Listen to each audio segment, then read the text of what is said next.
C'est beau. Alors, bonsoir tout le monde et bienvenue à cette séance extraordinaire du 21 décembre 2020 qui concerne le budget de la Ville pour 2021. Alors, nous constatons qu'il y a une absence. Monsieur le conseiller Vachon est absent ce soir. Nous avons quorum. Alors, je vais déclarer cette assemblée ouverte et demander à Mme la greffière de nous faire la lecture de l'ordre du jour, s'il vous plaît. Excusez-moi, on partage l'écran pour l'ouverture de l'ordre du jour. Donc, au point 1, ouverture de la séance. Au point 2, adoption de l'ordre du jour et lecture de l'avis de convocation. Au point 3, présentation et adoption des prévisions budgétaires pour l'exercice financier 2021. Au point 4, présentation et adoption du programme triennal d'immobilisation 2021, 2022 et 2023. Au point 5, période de questions. Et 6, levée de l'Assemblée. Ah, merci beaucoup. Ça va nous prendre une proposition. Avant de proposer, M. le maire. M. Doyon, merci beaucoup. Tout le monde est d'accord pour cet ordre du jour? Oui. Parfait. Alors, je vais y aller avec la présentation du budget 2021. Il va y avoir des choses que je vais vous lire parce que je ne connais pas tout le détail. Je connais les chiffres et tout ça, mais pour que ce soit plus clair, je vais m'en tenir à la lecture du document officiel que vous avez déjà entre les mains, messieurs les conseillers et conseillères. Alors, l'année 2020 n'aura pas été facile pour plusieurs avec tous les bouleversements que l'on connaît.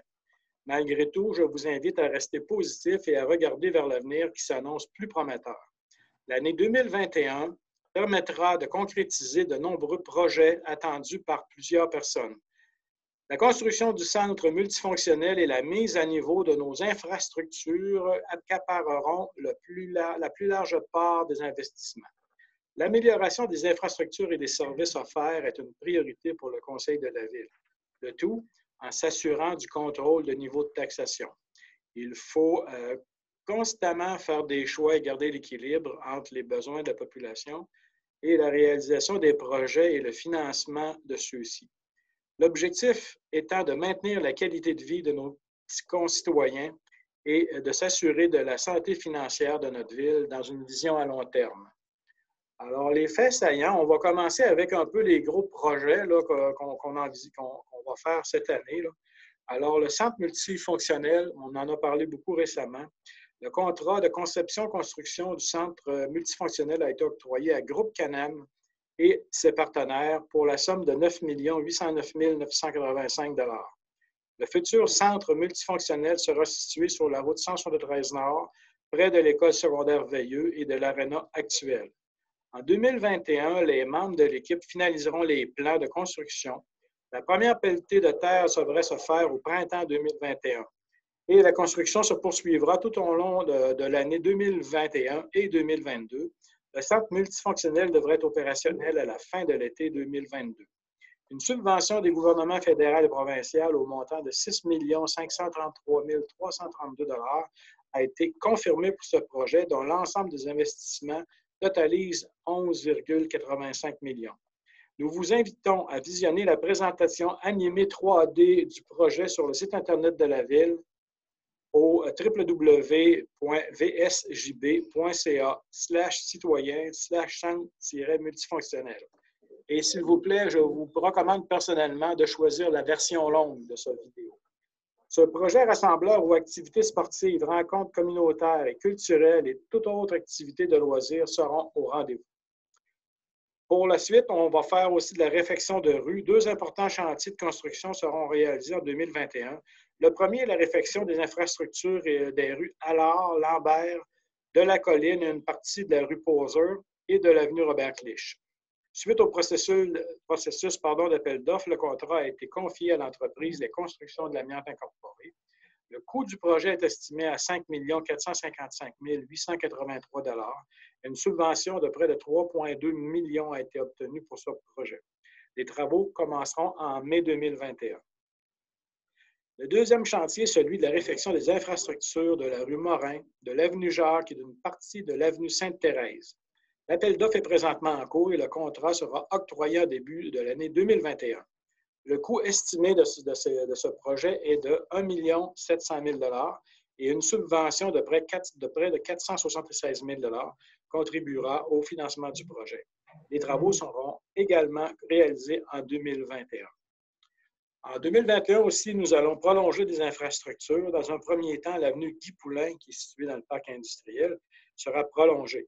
Ce prolongement permettra l'avenue de nouvelles industries et d'entreprises à Saint-Joseph. D'ailleurs, certains terrains sont déjà vendus. Ils seront aussi possibles de construisibles immédiatement après le prolongement. Les infrastructures de la route 173 seront également prolongées.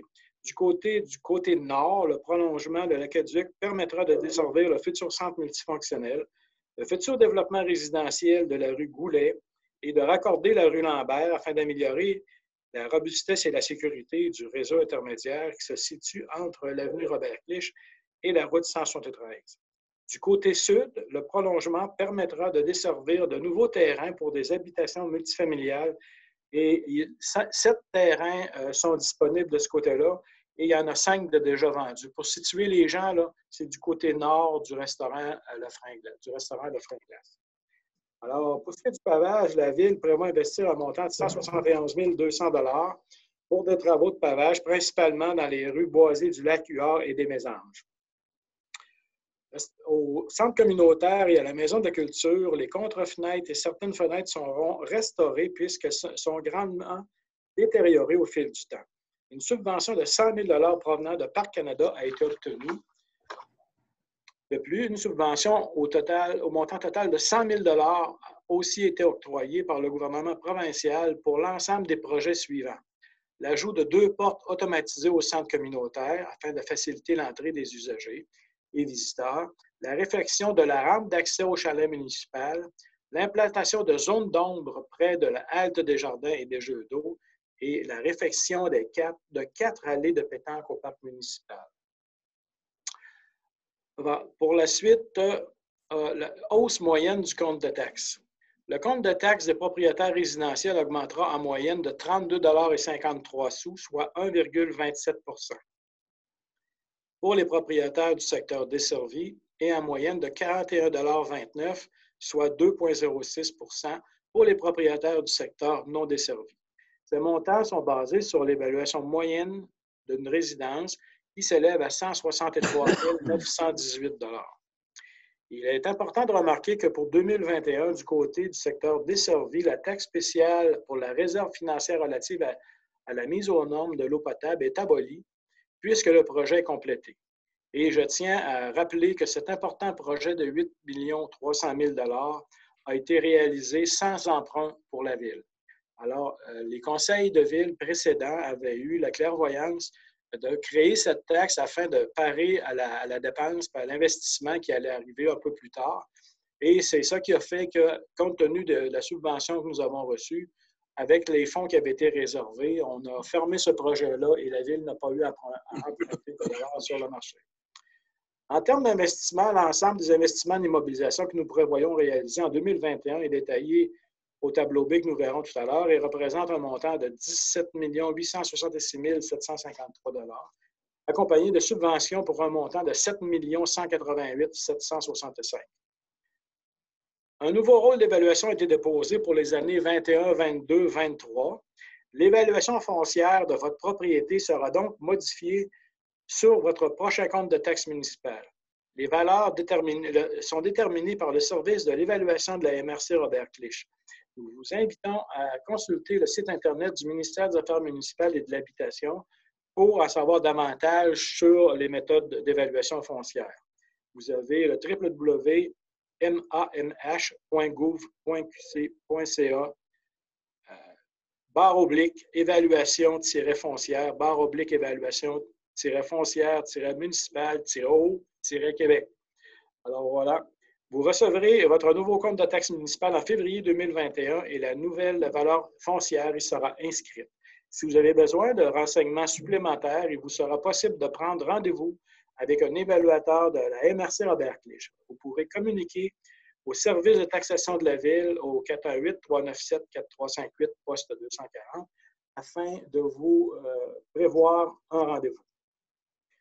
Maintenant, Mme la greffière, je vous demanderai d'installer le résumé du budget là, sous forme de tarte, comme on dit, là, qui illustre un peu la répartition des dépenses que l'on fait à Saint-Joseph. Alors, si on part à peu près à midi moins 2 minutes, là, on a la réserve financière et fonds réservés qui est à 2 %. Et l'année passée, nous étions aussi à 2 %. Je vais vous donner le comparatif, là, même si vous ne l'avez pas à l'écran.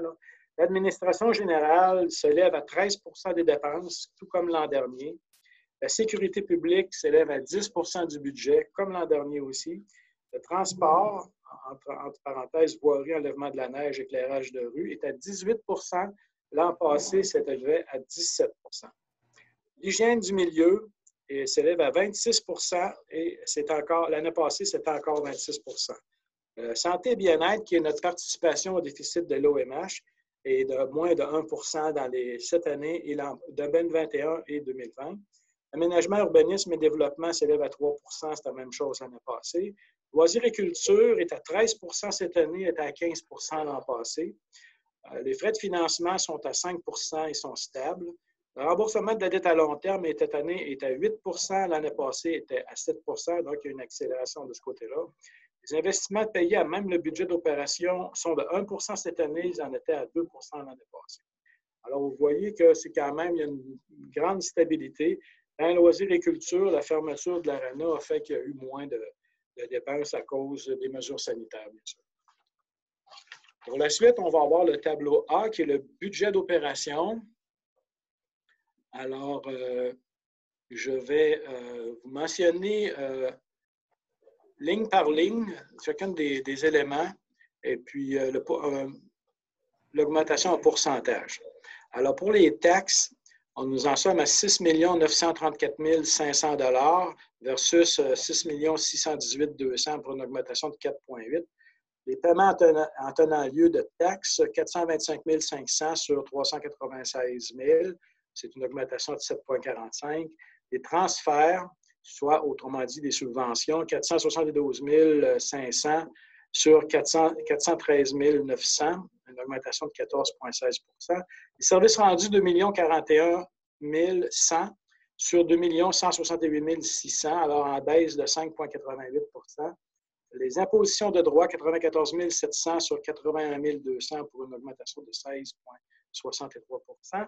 Les amendes et pénalités, 27 300 sur 22 300, une augmentation de 22,42 %. Les intérêts, 24 100 sur 25 800, soit une baisse de 6,59 % pour un total de 10 19 700 $ comparativement à 9 726 000 pour une augmentation totale des revenus de 3,02 %.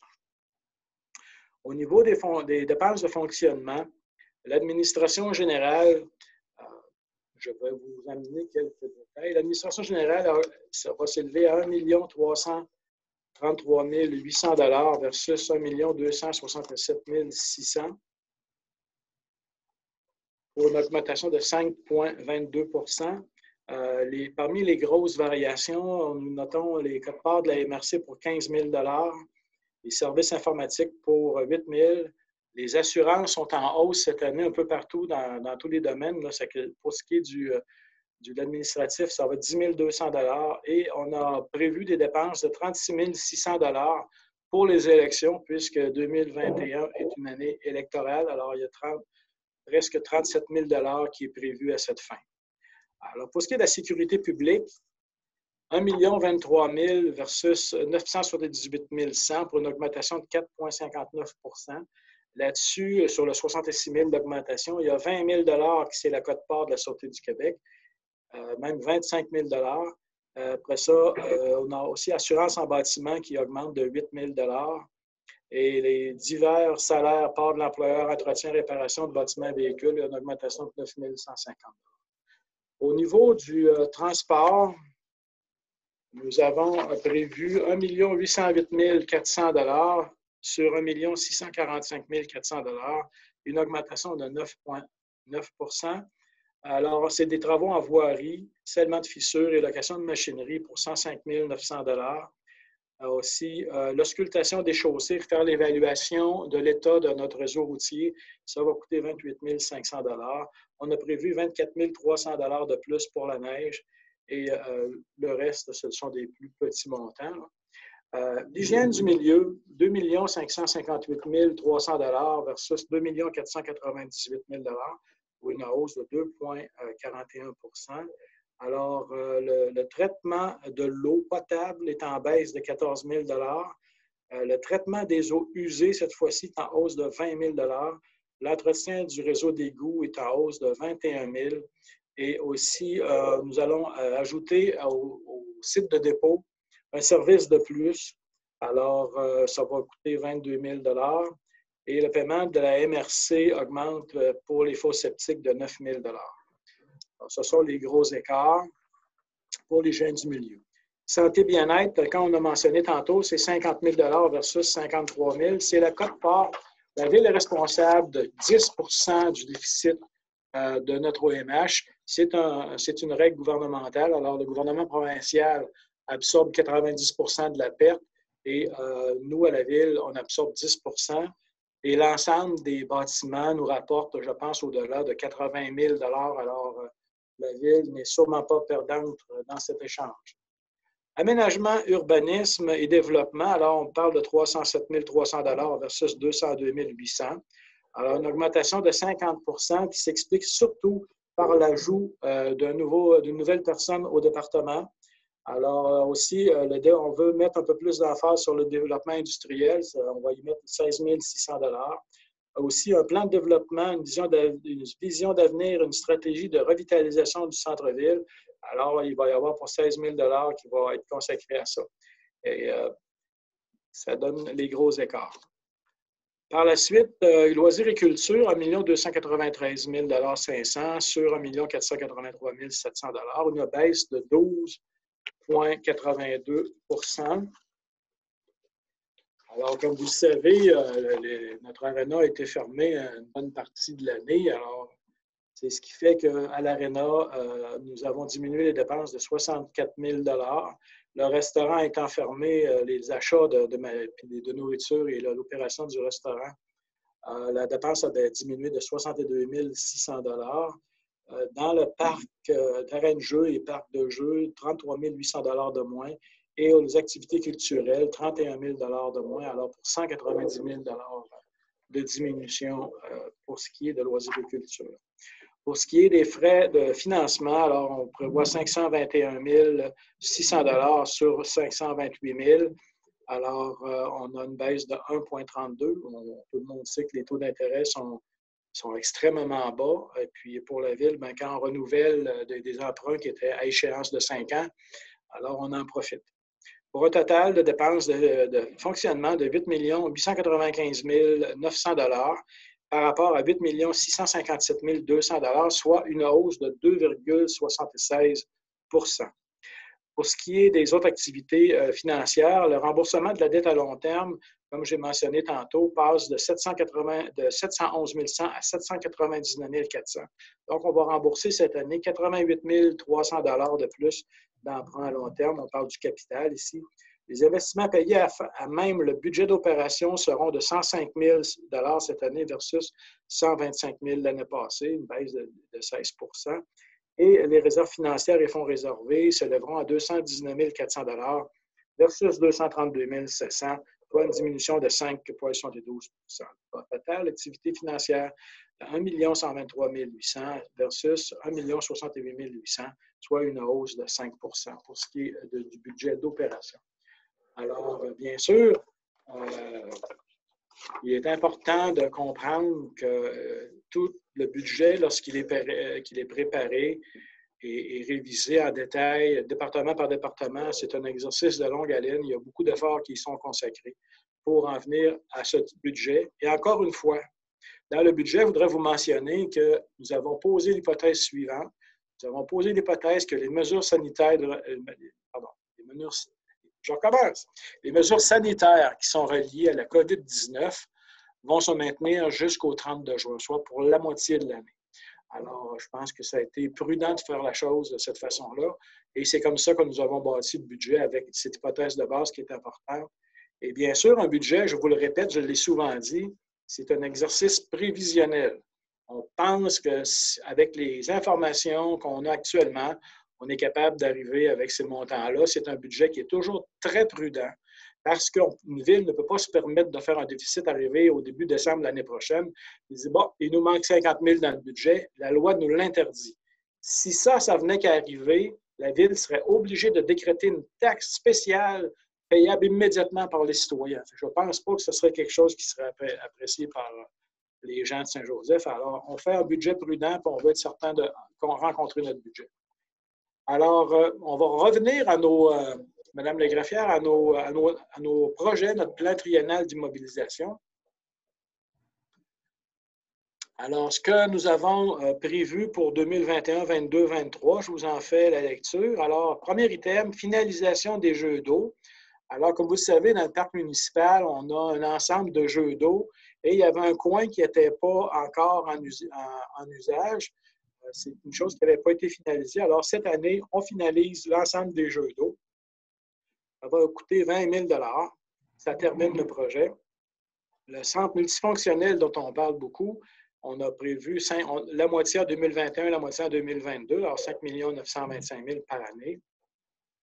La restauration totale du centre communautaire et de la maison de culture s'élèveront à 409 975 compte tenu des subventions que j'ai mentionnées tantôt.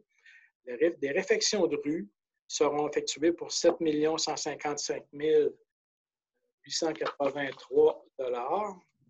Et on vous a mentionné tantôt que c'était surtout le bloc là, avec la rue Lambert et aussi le bloc qui tourne autour de l'avenue Jacques et Sainte-Thérèse. Pour ce qui est de 2022, nous avons mis 3 millions de $. C'est un estimé parce qu'on veut vraiment faire une intervention au niveau de la rue du Parc et Lavoisier. Alors, c'est un estimé des travaux qui devra être défini plus en détail, mais on pense que de cette année-là, on va pouvoir faire un 3 millions de projets. Et le 5 millions de l'année 2023, on n'a rien de défini comme tel, mais il va y avoir un nouveau programme FIMO dont on bénéficie pour la rue Lambert cette année, qui est un programme qui est très intéressant parce qu'il est supporté par les deux paliers, gouvernement fédéral et provincial. Alors, on se dit on va vouloir maximiser l'apport de ces subventions-là en profitant en faisant des travaux importants. Le pavage de rue, on va en faire pour 171 200 en 2021. Alors, on parle du boisé du lac, UR et le développement Rénal-Lessard, comme mentionné tout à l'heure. On a 797 000 pour 2022 en prévision. Alors, ce serait principalement Somption Nord à terminer. Et après ça, 2 144 500 pour 2023. On parle de projets qu'on va attribuer au secteur urbain de la ville. Le réseau d'égouts sanitaires et eau potable, alors 112 500 $ pour 2021 et 25 000 pour ce qui est de 2022. Pour 2021, c'est inspection caméra, les principaux éléments là, pour 62 500 et un plan directeur du réseau sanitaire qu'on est obligé légalement de mettre à jour continuellement. Ça va coûter 50 000 $. C'est comme ça qu'avec ces données-là qu'on peut avoir des subventions par la suite. Amélioration de l'éclairage de rue, 15 000 $, 10 000, 10 000. Ce n'est pas déterminé encore. Le comité de sécurité routière va nous faire une des recommandations. Et il y a déjà des coins qui sont visés. On essaie d'en faire à chaque année pour augmenter la sécurité lorsque les gens circulent sur notre territoire. Par la suite, le prolongement des infrastructures pour 2021, 3 457 195. Alors, on parle de la route, tantôt on en parlait un peu, route 173 Nord, route 173 Sud et parcs industriels. C'est les trois projets dont on a fait part tantôt. Pour 2022, à 4 300 000, si on parle du prolongement de la rue Goulet pour ouvrir un nouveau quartier résidentiel unifamilial et bifamilial. Alors, probablement que les terrains seront mis en vente, vous me corrigez, monsieur le directeur général, mais en milieu de l'année 2021, de façon à pouvoir que les gens intéressés puissent tout de suite se réserver un terrain qui va être construisible en 2022 à ce moment-là. Exact. C'est ça? OK, parfait. Après ça, à 1 565 000, c'est un montant qu'on prévoit pour continuer les rues de notre parc industriel. Mise aux normes du garage municipal de 75 000 $. Ici, on parle principalement de la système de ventilation pour se conformer aux normes de la CNESST, pardon, et aussi de préparation d'une salle de pause pour nos employés qui actuellement En bon français, ça fait dur. Alors, remplacement d'un véhicule et installation de GPS. Alors, pour 2021, 430 000. Là-dessus, il y a un véhicule qui est pour le service d'incendie à 300 quelques mille. Puis après ça, il y a une vingtaine de mille, vous me corrigez si je ne suis pas correct, qui vont pour l'installation des GPS. Par la suite des autres années, 450 et 500 000, ce sont deux véhicules de notre service d'incendie qui doivent être remplacés. Facilité d'entreposage, alors ce qu'on veut dire par là, c'est que nous avons un entrepôt qui est situé près de chez BMR et c'est pas très efficace d'aller chercher du matériel là tout bout de champ, alors on va fermer cet entrepôt-là et on va installer des facilités d'entreposage près du garage municipal qui est sur la 276. Ça va faciliter les choses et ça va être plus efficace. Pour ce qui est du site de dépôt de résidus, j'en ai parlé un petit peu tantôt. Alors, on mentionne que tantôt, on avait dit que c'était une augmentation de 22 000, mais le projet total, c'est 45 000 parce que l'année passée, on avait projeté 23 000 pour ça. Et alors, ce sera un ajout d'un service supplémentaire qui seront fort probablement les gros rebuts, les monstres qu'on appelle, là, que les gens pourront aller déposer là à l'année. Alors, ça va éviter d'entreposer ça chez soi puis d'avoir ça dans les jambes pendant longtemps. Et en contrepartie de ça, il va y avoir un des deux services de ramassage des gros rebuts qui va être cancellé et on va en maintenir un pour l'année. Alors, on va avoir un site de dépôt qui est disponible tout le temps et on va avoir une collecte aussi à l'année pour les gens qui ne disposeraient pas de voisins, d'une remorque ou d'un voisin gentil ou de parenté quelconque là, pour aller porter quelque chose de gros au site de dépôt. Pour la suite, on fait un total à 17 866 753, alors une augmentation pour le projeteur, 2022, 14,5 millions et 2023 à 9,2 millions. Honnêtement, c'est surtout 2021 qu'il faut regarder. 2022, 2023, il peut arriver plusieurs choses. Ce sont des prévisions. Alors, le total, les sources de financement sont des subventions pour 7 188 765. Un excédent de fonctionnement non affecté pour 277 975, un excédent de fonctionnement affecté pour 114 500, des emprunts pour 9 700 000 et d'autres ressources pour 450 000, un budget d'opération de 105 000, ce qui balance le financement et la réalisation des projets. Alors, ça fait le tour pour les immobilisations. Si on regarde le compte de taxes d'une résidence moyenne, vous allez voir, l'évaluation moyenne d'une résidence à Saint-Joseph est passée de 156 225 à 163 918. Alors, au point de vue du détail des taxes, là, on regarde la taxe foncière résidentielle, passe de 1 343 à 1 426,9 pour tous les secteurs. La dette générale passe de 362 à 319 pour tout le monde. Les ordures sont maintenues à 160 $ par année pour tout le monde. La taxe réserve piste cyclable est cancellée parce que la piste cyclable, la réserve servait principalement pour les phases 1 et 2, où la Ville de Saint-Joseph y est allée tout seul pour réaliser ces deux phases-là qui sont terminées maintenant. Et la phase 3 a été prise en charge par la MRC. Et le financement est complété. On a reçu 3 millions de subventions et le comité de financement avait ramassé là, 1,5 million, grosso modo, en argent et en services, en biens et services. Alors, au total, biens et services plus l'argent, ça donnait 1,5. Alors, ce qui fait 4,5 millions. Alors, on pense que la MRC croit qu'on va être capable de faire tout le reste, partir de Saint-Joseph, un peu pas loin du Petro-Canada. Là. Ils se rendent juste aux abords de Beauce Auto, le garage Ford, là, dans ce coin-là, pour fermer le circuit complètement. Alors ça va être réglé. On a transformé la réserve, taxe réserve piste cyclable, on l'a transformée en taxe réserve centre multifonctionnel. Il y a une très, très légère variation là-dessus. Là. C'est une question d'arrondissement. La vidange fosse septique pour les gens du Dôme qui sont non desservis demeure à 103 $. L'aqueduc demeure à 3,80 $. Les égouts demeurent à 150 $. La dette du secteur desservi passe de 36,24 à 40,98 $. La dette sur les égouts passe de 64,21 à 81,96 $. et la réserve d'eau potable qui était seulement supportée par le secteur desservi est fermée puisque, comme je l'ai mentionné tantôt, le projet de mise aux normes de l'eau potable à Saint-Joseph est terminé.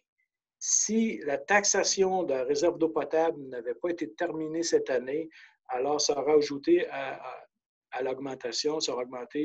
L'augmentation aurait été, au lieu de 32, aurait été de 63 $. Donc, ça aurait été une hausse de 2,5 %. Et étant donné que maintenant, cette taxe-là n'est plus requise, c'est ce qui fait que la taxe est légèrement plus basse là, du côté desservi que non desservi. Pour ce qui est le tableau D, les taux de taxation, alors les immeubles non résidentiels passent de 1,54 à 1,44. Les immeubles industriels se maintiennent à 1,69. Les immeubles 6 logements et plus passent de 92 à 87. Les terrains vagues desservis passent de 1,72 à 1,74. Les immeubles forestiers qui n'étaient pas séparés auparavant sont maintenant désignés avec le même taux que le taux résidentiel, alors c'est 87 sous. Et la catégorie résidentielle passe de 86 à 87 sous. Les immeubles agricoles de 83 à 81 sous du 100 $. Et la contribution des panneaux numérotés est toujours à 30 $. Il en reste presque plus, il en reste quelques-uns. S'il y a des propriétaires qui n'ont pas encore été, n'ont pas eu un panneau installé chez vous, faites un suivi avec les gens de la ville là, pour vous assurer que vous êtes bien sur la liste, que ça n'a pas été oublié. Alors, ça va se terminer cette année. Et comme on disait tantôt, la taxe réserve piste cyclable qui était de 2 sous est tombée à 0. Et la même taxe de 2 sous pour le centre multifonctionnel est mise en vigueur. La dette du secteur desservi passe de 0,232 à 0,0250. 0,232 à 0,250. La dette générale passe de 0,232 à 0,195. La dette des égouts passe de 0,0411 à 0,05. Et la dette des rues du Cap et Gilbert sont toujours à 730 $. Et la taxe réserve d'eau potable est à 2 sous. Était à 2 sous et maintenant cancellée puisque maintenant le projet est terminé. Les tarifications fixes, soit les ordures, se maintiennent à 160 $, l'aqueduc à 380 $, les égouts se maintiennent à 150 $ et la vidange des fosses septiques pour le secteur non desservi se maintiennent à 103 $. Alors voilà, ça fait le tour de la présentation du budget. Je veux réitérer à tous les citoyens et citoyennes de Saint-Joseph, pour toute question concernant le budget, s'il vous plaît, soyez très à l'aise, communiquez avec la Ville et on se fera un plaisir de vous répondre. Alors, j'imagine que ça va falloir qu'on nous adoptions l'exercice de prévision budgétaire. Alors, au point 3, présentation et adoption des prévisions budgétaires, c'est les prévisions budgétaires d'opération dont on a parlé il y a quelques instants. Ça va nous prendre une proposition pour ça. Je vais le proposer, M. le maire. Merci, Mme Saint-Hilaire. Est-ce que tous sont d'accord? Oui. Merci. Par la suite, on va nous prendre une proposition pour l'adoption du programme triennal d'immobilisation dont je viens faire l'énumération, parce qu'il faut adopter en 2 volets. Un, les opérations courantes et l'autre, le triennal. Alors, ça va nous prendre une proposition aussi. Bon, M. le maire. Merci, M. Lagueux. Est-ce que tout le monde est d'accord avec ce projet de triennal-là? Oui. Oui. Merci. Alors, à la période 5, nous avons reçu, je pense, Mme la greffière, une question. Oui, effectivement. Alors, j'en fais la lecture. Par la présente, étant un résident non desservi par le réseau d'aqueduc et d'égouts, j'aimerais avoir la certitude que toutes les dépenses concernant ce fonds, incluant les salaires et avantages sociaux, sont bien imputées à leurs fonds respectifs et par conséquent qu'aucune dépense du fonds d'aqueduc et d'égouts ne soit imputée au fonds d'administration générale, voire les salaires et contrats et ou dépenses de recherche d'eau. Les coûts d'installation et d'entretien des résidents non desservis sont très coûteux et nous ne devrions pas avoir à payer en plus indirectement par l'imputation de dépenses reliées à ce service. Merci de votre compréhension et votre désir d'équité pour l'ensemble des payeurs de taxes. Alors, est-ce qu'on peut mentionner qui a posé la question ou c'est confidentiel? Non, on peut le mentionner, c'est M. Gaétan Jacques qui demeure sur la route 173 Sud. Alors, M. Jacques, merci pour votre question. Elle est fort pertinente. Tout d'abord, je voudrais vous dire que la répartition des charges entre les divers départements est régie par une loi provinciale. La Ville est obligée de séparer ses dépenses en fonction des divers départements. Et dans un département comme les travaux publics, c'est redétaillé en tous les services, toutes les opérations possibles et imaginables qu'il peut y avoir, c'est redistribué dans chacun. C'est sûr et certain que si jamais la Ville ne faisait pas ça de façon très, très, très détaillée et quasiment, comment je vous dirais ça, c'est une recherche d'équité absolument comme vous le mentionnez, et c'est quelque chose que la Ville fait, je peux vous le garantir, de façon très, très minutieuse. On s'assure que toutes les dépenses vont aux bons endroits. Et lorsqu'il y a des taxes spéciales qui sont comme la taxe d'égout ou d'aqueduc, la loi nous oblige à faire l'appariement des revenus et dépenses avec les dépenses qui sont vraiment, vraiment attribuées à ces secteurs d'activité-là. Alors, je peux vous rassurer, M. Jacques, là-dessus, il n'y a aucun problème. Puis je peux vous garantir que les gens qui ne sont pas desservis n'ont pas à payer des dépenses des gens qui sont desservis. Et je suis un semi-desservi parce que la rue où je demeure, moi, j'ai les égouts, mais je n'ai pas d'aqueduc. Et c'est sûr que s'il y a plusieurs personnes qui sont là, c'est pour ça que tantôt, vous voyez dans les taux de taxes, il y avait un taux de taxation, là, la dette, on disait, le taux de taxe pour les dettes, en fait, ce n'est pas un taux, c'est un montant, pour la dette des rues du Cap et Gilbert, à 730 $. C'est parce que quand les égouts ont été montés là, il y a eu un règlement d'emprunt qui a été fait. Il y a la moitié à peu près des dépenses qui ont été payées par l'ensemble, c'est les travaux de voirie du dessus de la rue. Mais les infrastructures qui étaient les égouts, je peux vous garantir que ce sont les maisons qui ont été desservies qui en portent le financement. Et c'est ce montant-là de 730 $ là, qui est payé strictement par les gens qui ont fait partie de cette prolongation-là du réseau. Et, les prolongations de réseau ne sont pas subventionnables. À moins que je me trompe, M. Landry. Les prolongations ne sont pas subventionnables, c'est exact, M. le maire. Alors voilà, si M. Jacques, vous aimeriez avoir plus de détails ou en parler avec moi, lâchez-moi, venez. On ne peut pas vous dire venez vous me voir, on ne peut pas. Mais lâchez-moi un coup de fil en janvier, pour parler en plus de détails, mais je peux vous rassurer, là, c'est un élément qui est très, très, très, très bien suivi à Saint-Jean.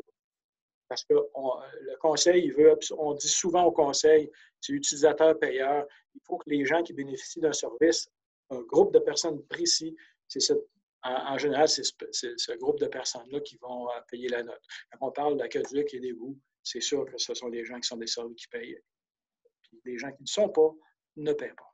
Alors, ceci étant dit, il va nous prendre une levée d'assemblée. Est-ce qu'on va déroger? Ah non, on ne déroge pas à la tradition. M. Lagueux propose la levée de l'Assemblée. Vous avez hésité, M. Lagueux, hein? Je sais pas. C'est la chance à tout le monde. Personne ne voulait le faire.